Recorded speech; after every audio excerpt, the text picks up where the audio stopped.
여러분들과 함께 오늘 정보화 시대에 발생하는 도덕 문제에는 무엇이 있을까 한번 배워보도록 하겠습니다.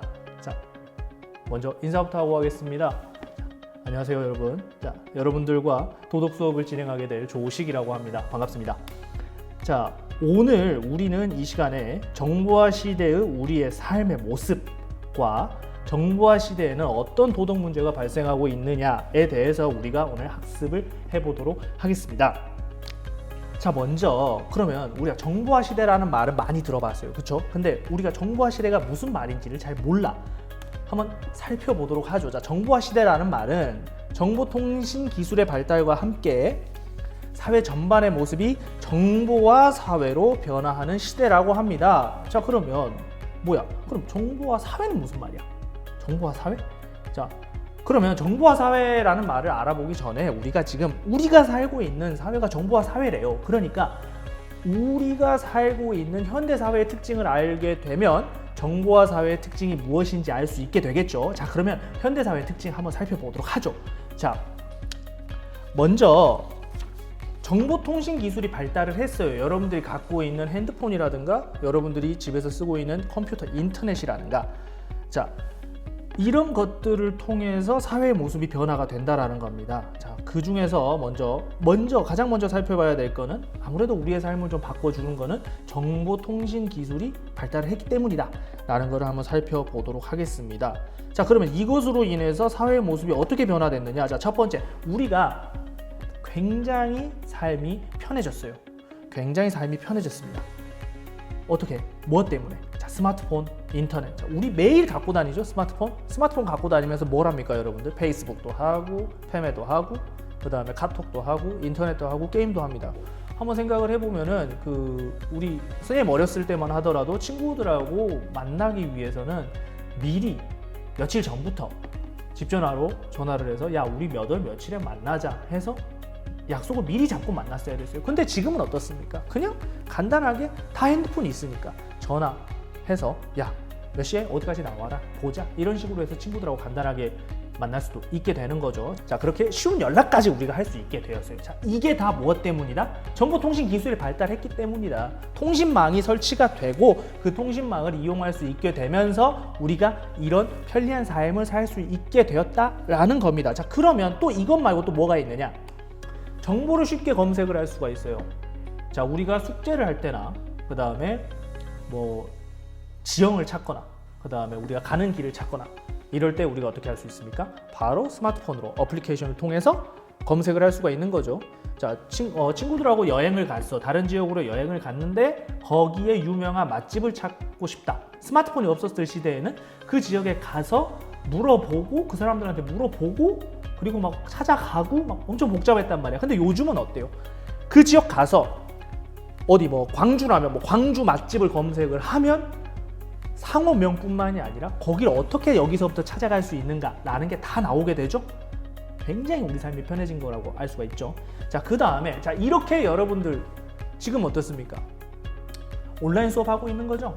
정보통신 기술이 발달을 하니까 인터넷이 더 빨라지고 더 쾌적해지고 이렇게 발달을 하니까 어떻습니까? 여러분들과 직접 교실에서 만나지 않더라도 우리가 이렇게 온라인으로 수업을 할 수가 있게 되었어요. 편하죠? 네, 자, 그 다음에 이제 최근 들어서 이제 점점 발전하고 있는 부분이긴 한데 뭐 배달이라든가 예약이라든가 쇼핑이라든가 훨씬 편하게 할 수 있죠. 자, 보면은 배달 같은 경우도 예전에는 어때요? 막 전화번호에서 찾아가지고 직접 가게 전화해가지고 아, 여기 어딘데 좀 배달 몇 개 해주세요.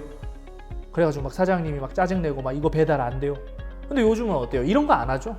배달 어플 통해서 우리가 쉽게 메뉴만 딱 정하고 주소 치고 바로 배달이 오고, 그리고 어떻습니까? 뭐 어디 뭐 시설을 예약한다거나 호텔을 예약한다던가 할 때도 그냥 뭐 전화하고 막 뭐 며칠이 비었나요? 막 언제 우리가 예약할 수 있나요? 이런 거 필요 없이 어떻습니까?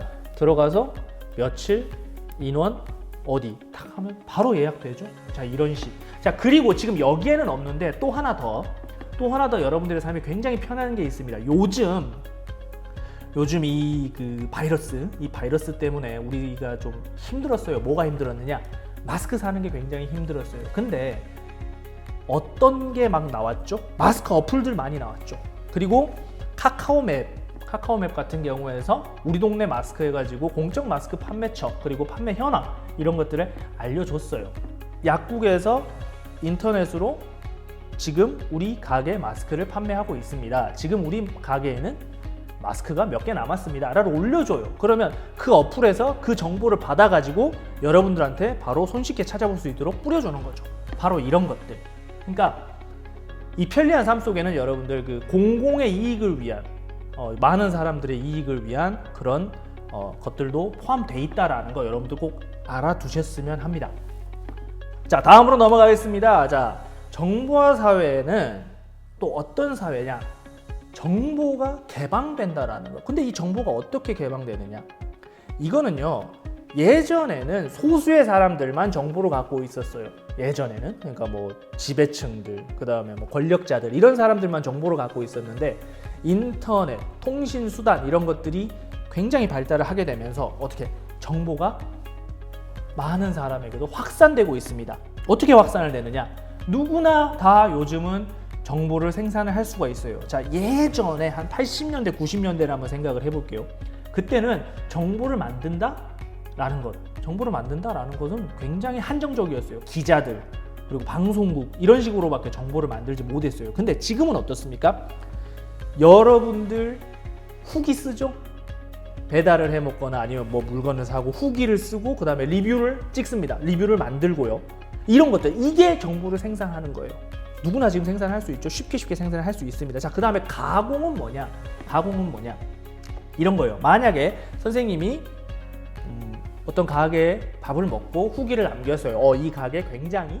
그리고 공유, 정보를 공유한다는 거. 여러분 페북 하죠? 만약에 어떤 기사가 딱 떴어. 그럼 어떻게 합니까, 여러분들? 바로 좋아요 누르고 바로 퍼와서 공유하는 거죠. 이런 것들. 그러니까 쉽게 모든 것들이 퍼져나갈 수 있는 거예요. 예전에 우리 그 독재 정권 시대 때 우리가 민주화 운동을 하면은 방송이나 뭐 이런 것도 차단을 시켜버려요. 그러면은 우리나라의 상황을 알릴 수 있는 그게 어려웠어요. 상황을 알릴 수 있는 방법이 어려웠는데 요즘은 그렇게 안 되죠. 다행히 우리나라는 그러지 않지만 가까운 나라 뭐 홍콩만 보더라도 어떻습니까? 민주화 시위가 일어났는데 중국 정부에서 방송이나 이런 것들을 다 막아버렸어요. 그래서 어떻습니까? 시위대에서 페이스북이나 유튜브를 통해서 전 세계 사람들한테 알렸죠. 홍콩의 상황을 알렸죠. 그래서 우리도 멀리 떨어져 있지만 그 사람들이 얼마나 민주화를 위해서 노력하는지 잘 볼 수 있었습니다. 이런 것들이 있어요. 자, 아까 설명했던 글, 리뷰, 후기 작성을 누구나 할 수 있다라는 거, 그리고 영상 제작하는 것도 마찬가지예요. 생산하는 거예요. 자, 그 다음에 가공한다라는 거. 남들의 영상을 가지고, 남들의 글을 가지고 좀 더 다듬어서 더 좋은 정보로 만들어내는 이런 활동들도 다 포함이 돼 있습니다. 자, 그리고 SNS에서 좋아요, 뭐 링크 공유를 하면서 다른 사람에게 정보를 뿌려줄 수도 있다라는 것. 이 핵심은 이겁니다. 정보를 소수의 권력자만 갖고 있는 게 아니라 누구나 언제 어디서나 쉽게 정보를 생산하고 가공하고 공유할 수 있다는 것. 이게 다 무엇 때문에 가능해졌다? 바로 정보화 시대에 우리가 들어왔기 때문에, 정보통신 기술 발달했기 때문에 이루어질 수 있었던 일입니다. 자, 다음. 정보화 시대가 되면은 또 활발하게 서로의 의견들을 교환을 할 수가 있습니다. 무엇을 통해서? 전화. 그리고 요즘은 음성 전화만 하는 게 아니라 뭐까지 하는 거죠? 영상을 보면서 할 수 있는 거죠. 자, 그 다음에 채팅이나 댓글을 통해서 자신의 의견을 많이 표현을 하겠죠. 또 SNS를 통해서 페이스북에 여러분들 스토리를 올린다던가 피드 올린다던가 하면서 다 서로의 의견들을 공유를 할 수 있다라는 겁니다. 자, 그 다음에 또 이메일 같은 거 있겠죠. 자, 그리고 이거 여러분들 많이 보죠. 실시간 개인 방송, 뭐 물론 게임 방송도 있겠지만은 어떤 방송들도 있어요. 뭐 우리 사회에 대한 방송들, 그런 방송들도 굉장히 많습니다. 근데 이 방송들이, 실시간 개인 방송들이 어떻습니까? 우리 TV 방송하고 한번 잘 비교를 해봐야 될 것 같아요. TV 방송은 어때요?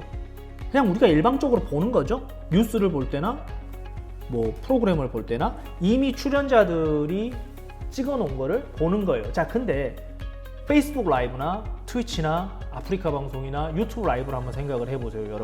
여러분들이 보기만 할까요? 아니죠. 무엇 할 수 있어? 바로 댓글로 소통할 수 있어요. 바로바로 소통을 할 수가 있습니다.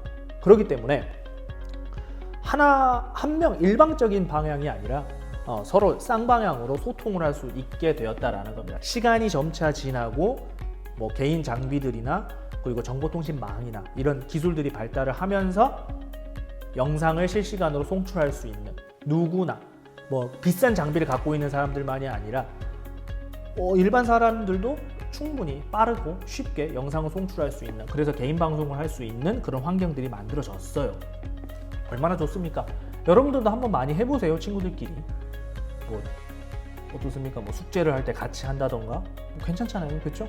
앞으로 여러분들은 이 개인 방송이나 동영상이 여러분들한테 필수적인 능력처럼 여겨질 거예요. 그렇기 때문에 꼭 여러분들 반드시 할 수 있는 능력을 키우시길 바라겠습니다. 자, 계속 넘어가도록 하겠습니다.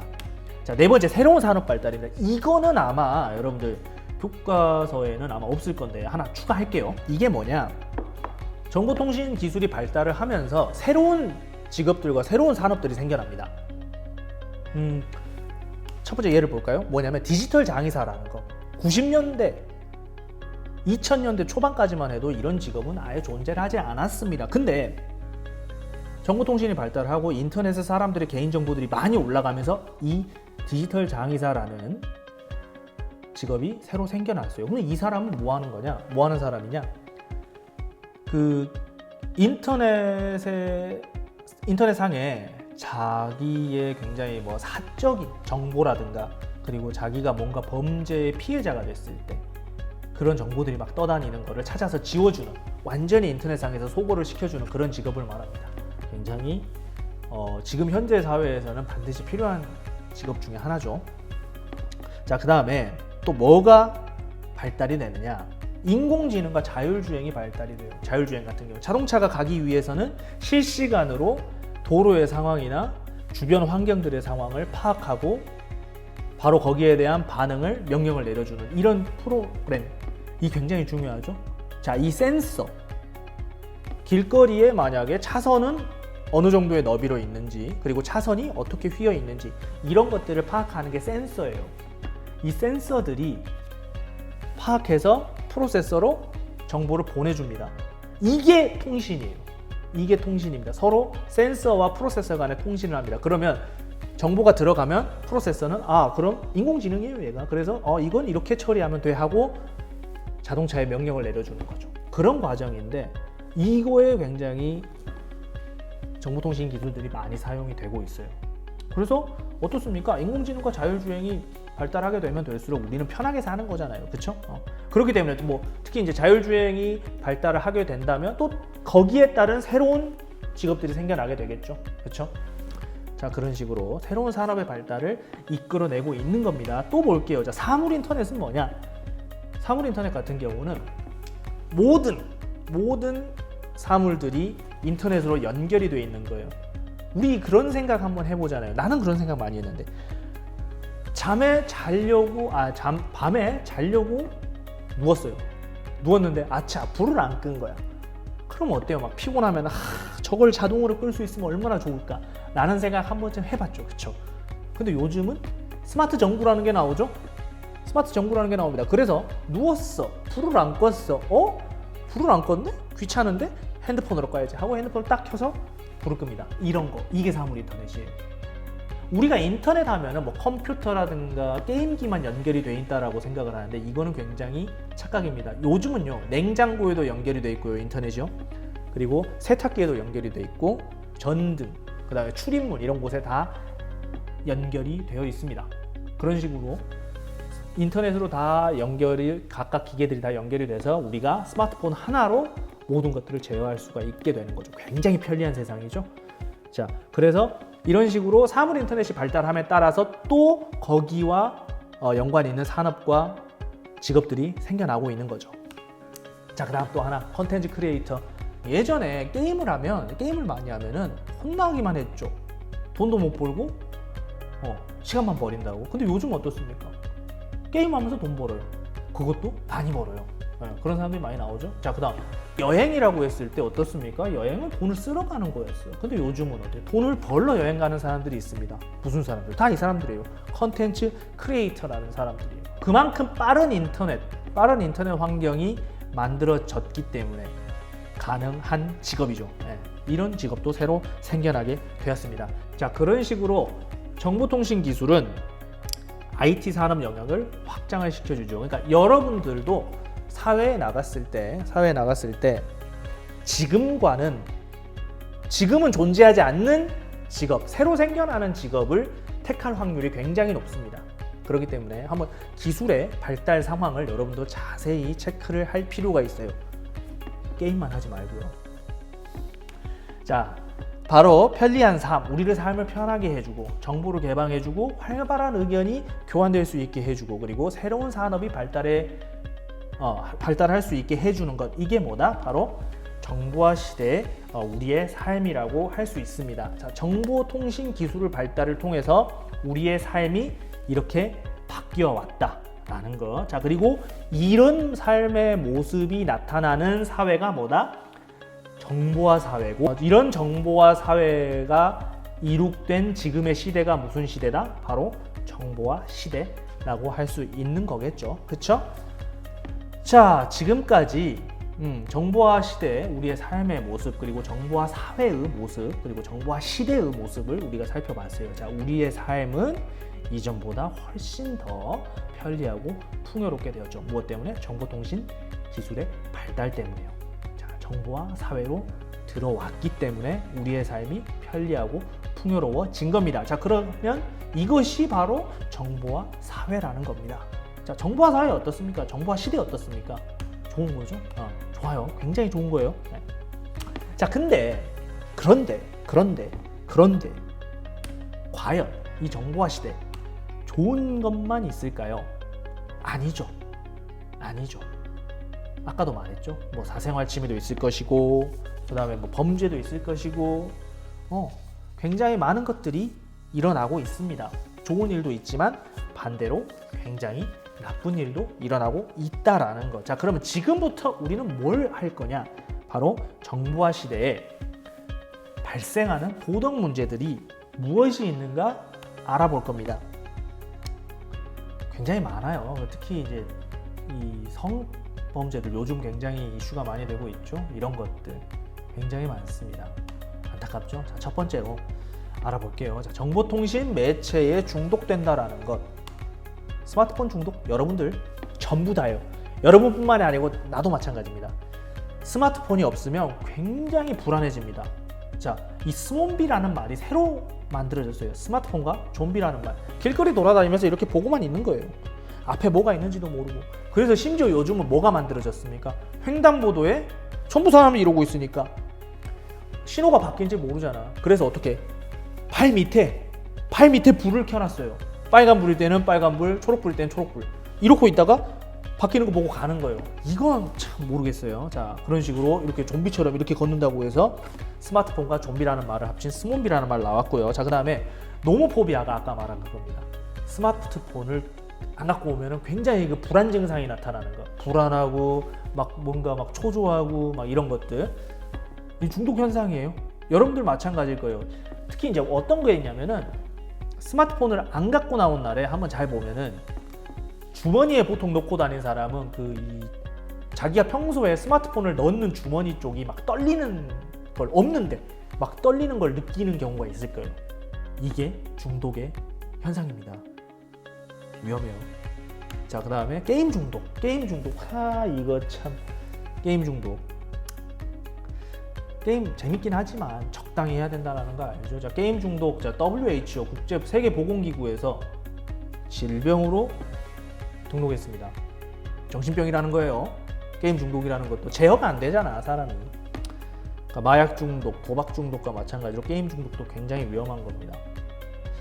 적당히, 뭐든지 적당히 하는 게 좋은 것 같아요. 게임만 하고 있으면 어떻게 됩니까? 그냥 인생.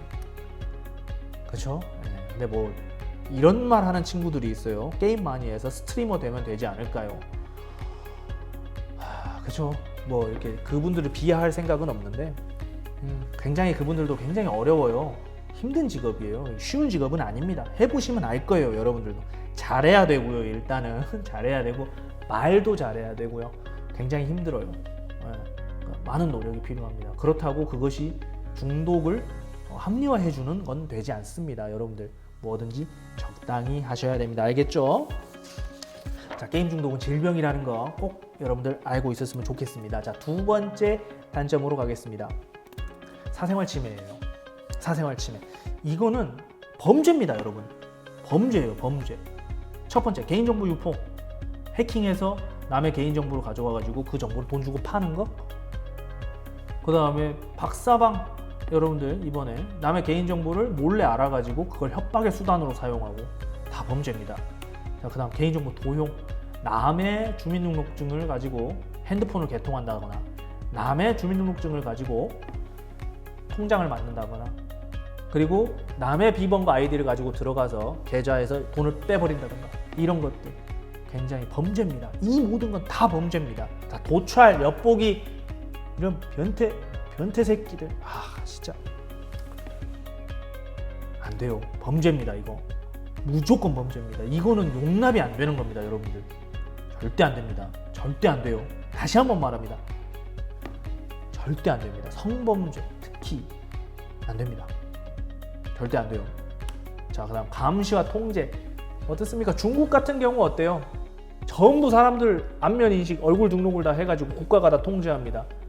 출석 체크를 어떻게 해요? 대학교 중국에서 학생이 들어오면 그 순간 얼굴 인식을 해가지고 출석을 했는지 안 했는지를 본단 말이에요. 그러면 이게 편할 것 같죠? 근데 그 정보가 다 어디에 있어? 나라가 갖고 있는 거예요. 그래서 필요할 때 저 사람이 좀 범죄를 저지를 것 같아. 그 다음에 저 사람이 내 말을 좀 안 들을 것 같아. 그러면 그 사람은 끝까지 추적을 한다라는 거죠. 무섭죠? 굉장히 무서운 일입니다. 이것도 국가가 저지르는 범죄예요. 여러분들은 사생활이 보장될 권리가 있고 그리고 여러분들 자유가 있습니다. 근데 그거를 통제하겠다라는 거 그거는 범죄죠. 네. 범죄입니다. 사생활 침해. 여기 나온 모든 것들 지금 옆에 나와 있는 개인정보 유포, 개인정보 도용, 그리고 도찰, 감시, 통제 전부 범죄라는 거 여러분들 알고 계시면 좋겠습니다. 물론 감시, 통제, 부모님에 의한 통제 이거는 범죄가 아닙니다. 여기서 말하는 통제는 뭐냐? 국가 폭력, 국가가 국민에게 그냥 불법으로 그냥 압력으로 자기들 마음대로 하는 그런 통제를 말하는 겁니다. 아시겠죠? 자, 그다음 지식재산권 침해가 있습니다. 자, 지식재산권 침해 이건 뭐냐면 저작권 침해라고 생각하시면 돼요. 여러분들 제일 많이 하는 거죠. 여러분 제일 많이 하고 있어요. 모르는 사람들 무의식적으로 합니다. 유튜브에서 멜론 탑백 틀어놓는 사람들 이거 다 저작권 위반이에요. 광고를 안 달았다라고 해서 합법은 아닙니다. 이거 다 불법입니다. 그 다음 페이스북에서 음악, 영화, 드라마, 공유 페이지들 여러분들 돌리죠. 이거 100% 불법입니다. 안 돼요. 자, 그 다음에 사진, 만화, 소설 서로 나르죠. 이것도 저작권 침해입니다. 지식재산권이라는 것 자체가 저작권이라고 생각하시면 돼요. 그게 편해요. 자, 네 번째로 사이버 폭력입니다. 자, 사이버 폭력이라는 건 뭐냐? 인터넷 상에서요, 혹은 스마트폰 어플리케이션 상에서 상대방이 원하지 않는 언어나 이미지 따위를 일방적으로 전달을 해서 정신적, 심리적 압박을 느끼도록 하거나 현실의 피해를 유발하는 일을 보고 사이버 폭력이라고 합니다. 굉장히 빈번하게 일어나죠. 학교나 부모님이나 친구들끼리 서로 그렇게 하지 마라 해도 그냥 습관적으로 하고 무의식적으로 하고 이런 게 이제 사이버 폭력인 것 같아요. 이제 이 사이버 폭력을 보면은 가해자는 그렇게 큰 죄책감이 없는 것 같아. 그냥 재미로 했어요. 그냥 아는데 그냥 했어요. 그냥 꼴보기 싫어서 했어요. 이런 식으로 얘기를 하죠. 근데 그걸 당하는 사람은 어떻습니까? 굉장히 심리적 고통이 크다고 합니다. 그 당하는 사람, 우리는 이제 보통 우리가 겪어보지 않으면 잘 몰라요. 그렇기 때문에 한번 이제 그렇다고 해서 또 사이버 폭력을 한번 겪어봐라 이럴 수도 없잖아요. 그렇죠? 그러니까 이제 뭐가 나왔냐면은 사이버 폭력을 간접적으로 체험할 수 있는 그런 어플리케이션이 나왔습니다. 굉장히 한번 해봤는데 굉장히 힘들어요. 굉장히 힘들고 막 시도 때도 없이 막 핸드폰이 울리고 굉장히 심한 말들이 막 올라오고 그냥 어플리케이션에서 그냥 있는 건데 굉장히 내 마음이 안 좋아지더라고요. 근데 그게 이제 그런 어플리케이션이 어떻게 제작이 됐느냐? 실제 이제 사이버 폭력을 당하고 굉장히 고통스러워했고 그리고 굉장히 안타까운 죽음을 맞이한 그런 분들의 실제 사례를 바탕으로 해서 그런 어플을 만들었다고 합니다. 굉장히 마음이 안 좋아요. 그러니까 제발 다시 한번 부탁드립니다, 여러분들. 사이버 폭력 하지 마세요. 특히 그 에스크 제발 그거 왜 만들어? 그거를 하지 마. 야, 익명 그거 받아서 뭐 할 거야? 그거 하지 마. 그냥 에스크 하지 마. 그다음에 패매 왜 자꾸 패매로 막 건드는 거야? 싫다는데. 하지 마요. 알겠죠? 제발 부탁입니다. 하지 마세요. 자, 봐보도록 하죠. 자, 사이버 폭력 뭐가 있느냐? 욕설 문자, 카톡, 패매, 뭐 다른 여러 가지 SNS를 통해서 댓글들, 특히 그 단톡 만들어 가지고 한 명 이제 따돌리는 경우, 그런 것들 굉장히 많죠. 크게 처벌받습니다. 특히 이제 그런 것들이 요즘 굉장히 청소년 범죄에 대해서 이슈가 많이 되고 있죠. 그래서 아마 청소년 범죄에 대한 그 처벌 기준 자체가 굉장히 많이 올라갈 거예요. 그러니까 여러분들은 꼭 그런 거에 연관이 되면 안 돼요, 여러분들. 아시겠죠? 그리고 만약에 사이버 폭력을 당했다, 지금 당하고 있다, 그러면 지금 당장 바로 담임 선생님께 말씀을 해주시거나 아니면 나한테 바로 말하세요. 나한테. 학교 폭력 담당이니까 나한테 바로 말을 해서 꼭 여러분들 피해를 안 받을 수 있도록 그렇게 조치를 하도록 하겠으니까, 뭐 특히 또 사이버 폭력을 당하는 거를 내가 목격을 했다, 알고 있다, 그런 사람들도 꼭 알려줬으면 합니다. 아시겠죠? 자, 계속 갑니다. 그리고 단팸, 이거 진짜 나빠요. 이거 여러 가지 사례를 많이 봤는데, 이 단팸으로 그 친구를 같이 괴롭혀 주는 게 내 우정이 아니에요, 여러분들. 진짜 우정은 뭐야? 내 친구가 만약에 잘못된 선택을 해가지고 단팸으로 어떤 친구 한 명을 이렇게 집단적으로 공격을 하고 있다. 그러면 진짜 우정은 어떻습니까? 그 상황에서 말리는 겁니다. 아시겠죠? 선생님, 그러면은 제가 단톡방의 피해자가 될 수 있어요. 그렇게 안 되게 할 테니까 반드시 알려주세요. 알겠죠? 자, 그 다음 익명글. 아까도 말했죠. 에스크 그거 하지 마. 그냥 안 하면 됩니다. 안 하면 돼요. 왜 해 그걸? 좀 이해가 안 돼. 그 다음 악성 댓글. 그 네이버 다음 뭐 이런 뉴스 포털 사이트 뉴스에 보면 댓글들 가관이죠. 특히 근데 모르겠어요. 나 왜 그러는지 모르겠어. 그냥 현실의 불만을 그냥 거기다가 다 토해내는 것 같아요. 참 안타깝죠. 자, 그다음 다음 넘어갑니다. 자, 각종 인터넷 범죄들 굉장히 많이 일어나요. 여러분들도 범죄 가해자가 되고 피해자가 됩니다. 자, 특히 뭐 사기, 중고나라, 아이템 거래, 현금 거래. 야, 이거 중고나라는 위험해요, 여러분들. 이 중고나라 사기를 해서 만약에 걸리잖아요. 그러면 여러분들 전과에 남습니다. 컴퓨터 전과라고 하죠. 그런 인터넷상 전과가 남아요. 그래서 여러분들 진학, 그다음에 취업 굉장히 불이익을 받습니다. 하지 마세요. 그다음에 아이템 거래, 이거 자체가 불법이에요. 아이템 거래를 했는데 누가 먹고 쬐어요. 이런 말을 할 수가 없어. 그 아이템 거래 자체가 불법입니다. 아셨죠? 하지 마세요. 자, 그 다음에 해킹, 범죄 많이 일어나죠. 개인정보 유출, 범죄로 이용됩니다. 내가 공개하고 싶지 않은 그런 것들을 다 공개해버리는 거예요. 범죄입니다. 특히 성범죄하고 연관이 많이 되어 있습니다. 이 성범죄 한 놈들은 다 죽여야 돼. 그냥 살려두면 안 돼. 다 죽여야 돼. 좋은 생각. 안 됩니다. 자, 그 다음 불법 사이트 운영. 특히 그 요즘 그 N번방 그 박사 열받아. 아무튼 미성년자 연관돼 있는 거 알죠, 여러분들도. 여러분들 나이 또래가 그런 걸 성착취 그 텔레그램 방을 운영을 했다라는 겁니다. 정말 이건 말도 안 되는 거죠.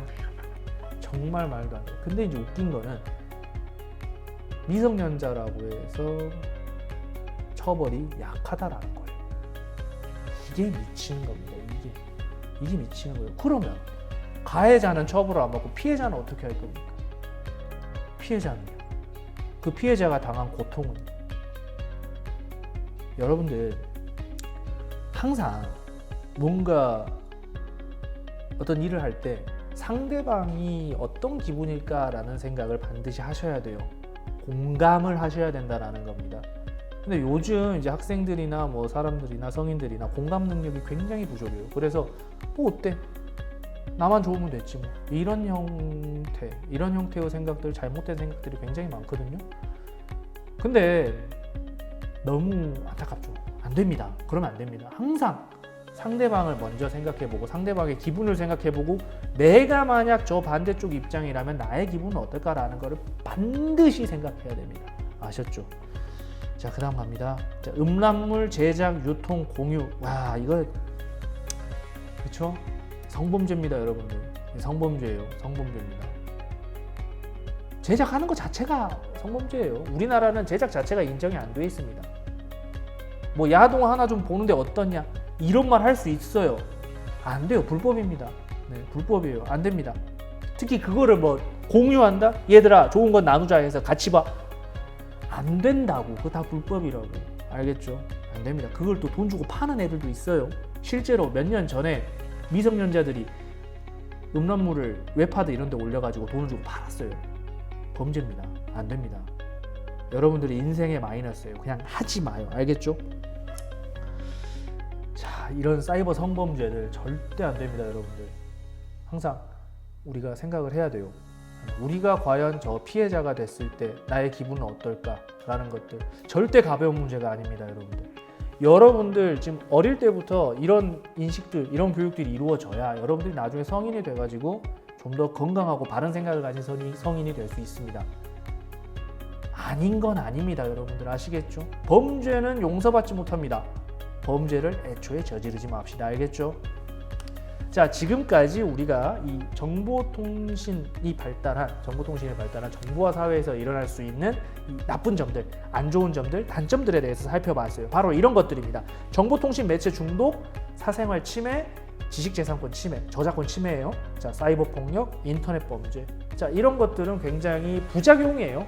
정보통신이 발달하면서 정보화 사회로 들어가면서 정보화 시대를 살아가면서 우리가 겪고 있는 부작용입니다. 자, 우리는 어떻게 배웠어요?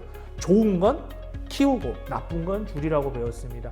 마찬가지입니다. 정보화 시대를 살아가는 여러분들, 정보화 시대의 장점은 키우고 정보화 시대의 단점들은 줄여서 훨씬 더 좋은 삶을 만드는 게 좋겠죠? 자, 여러분들 충분히 그렇게 할 수 있을 거라고 믿습니다. 자, 이번 시간에 우리는요, 두 가지에 대해서 살펴봤어요. 자, 첫 번째 정보화 시대가 우리의 삶을 얼마나 편안하게 발전시켜 줬는가 라는 것들 살펴봤고요. 그리고 정보화 시대 도덕 문제, 정보화 시대가 되면서 어떤 나쁜 점들이 발생할 수 있는지에 대해서도 살펴봤습니다. 자, 그러면 오늘은 여기까지 할게요. 자, 그리고 다음 시간에 또 새로운 영상, 재밌는 영상으로 여러분들 찾아뵙겠습니다. 자, 여기까지입니다. 안녕히 계세요.